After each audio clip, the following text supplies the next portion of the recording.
आदमी हैरान रह गया जब उसने देखा कि उसकी दुबली प्रेमिका ने बड़ी लहरें उठा दी। वह नाव चलाते समय आसानी से लगभग 200 पाउंड उठा सकती थी। फिर भी अपनी प्रेमिका से गहराई से प्यार करने वाले व्यक्ति ने इस पर ध्यान नहीं दिया। वह सपने में भी नहीं सोच सकता था कि उसकी आंखों के सामने की अद्वितीय सुंदरता वास्तव में एक अमीर परिवार की बेटी है। हॉल की नजरों में उसकी प्रेमिका आकर्षक और हॉट लगती थी। हालांकि दूसरों की नजरों में भी वह ऐसी ही थी, लेकिन उसे इसका जरा भी एहसास नहीं था। दोनों ने एक साथ मिलकर एक बड़ा कप चाय का ऑर्डर दिया था और उसे अच्छे से छकने का समय भी नहीं मिला था कि एक नजर में ही चाय खत्म हो गई। लेकिन हॉल को यह अजीब नहीं लगा, बल्कि उसने अपनी प्रेमिका को बहुत प्यारा पाया। यहाँ तक कि जब मैरी ने बार बार रेस्तरां की कुर्सी तोड़ी, हारल ने शक नहीं किया बल्कि कुर्सी की गुणवत्ता की शिकायत की।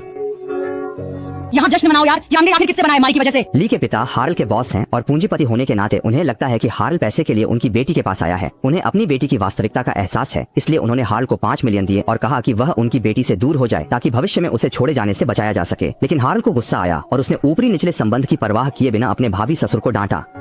मास्टर, जब मैं रोजमेरी से पहली बार मिला, उसने कहा कि उसे पता था कि वह इतनी सुंदर नहीं है। मैं अपने कानों पर यकीन नहीं कर सका। मैंने सोचा, कोई इतना सुंदर कैसे सोच सकता है कि आईने में जो देखता है वह कुछ और हो सकता है। इससे मैरी के पिता चौंक गए, क्योंकि यह लड़का सच में उनकी बेटी से प्यार करता था। उलझन की वजह यह थी कि हैल को एक महान गुरु ने सम्मोहित कर दिया था, जिससे उसकी नजर में हर महिला अनोखी सुंदरता लगती थी। जब हैल छोटा था, उसके पिता गंभीर रूप से बीमार होकर गुजर गए। मरने से पहले पिता ने अपनी इच्छाएं हैल को दी। तीसरा, स्वयं को खोजने का प्रयास अवश्य करो। सुंदरता एक परफेक्ट कैन।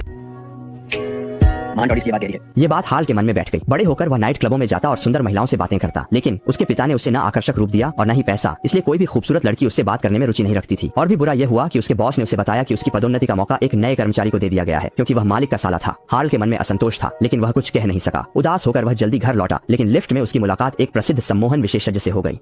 बातचीत के बीच लिफ्ट खराब हो गई। बचाव का इंतजार लंबा था, बाहर नहीं निकल सके तो मजेदार बातें की। हारल ने जीवन साथी की पसंद बताई, जो सुंदर हो और आवाज प्यारी। मास्टर को अजीब लगा। सोचा हारल को इतना सतही नहीं होना चाहिए, बल्कि दिल से सराहना करनी चाहिए। उन्होंने हारल की आदत बदलने का निर्णय लिया। हारल से कहा, आंखें बंद करें, दृश्य की कल्पना करें और 3 बार मंत्र दोहराएं। जब हारल इमारत से बाहर निकले, वह अब भी चेहरे पर संदेह लिए था। समझ नहीं पा रहा था कि मास्टर क्या कर रहा है, लेकिन जल्द ही उसे अलग अनुभव हुआ। हारल ने टैक्सी रोकी, पर एक सुंदर लड़की से टकरा गया। हारल ने उदारता से टैक्सी उसे दे दी। जब लड़की को पता चला कि हारल की दिशा वही है, तो उसने हारल को साथ चलने का प्रस्ताव दिया। रास्ते में दोनों ने पीछे की सीट पर इशारों में बातें की। उसने लड़की से पूछा कि क्या वह मॉडल है, और उसकी बातों से लड़की हंस पड़ी। इस दौरान हारल ने ड्राइवर की अजीब नजरें नहीं देखी। गाड़ी से उतरने के बाद लड़की ने खुद ही उसे अपना नंबर दे दिया।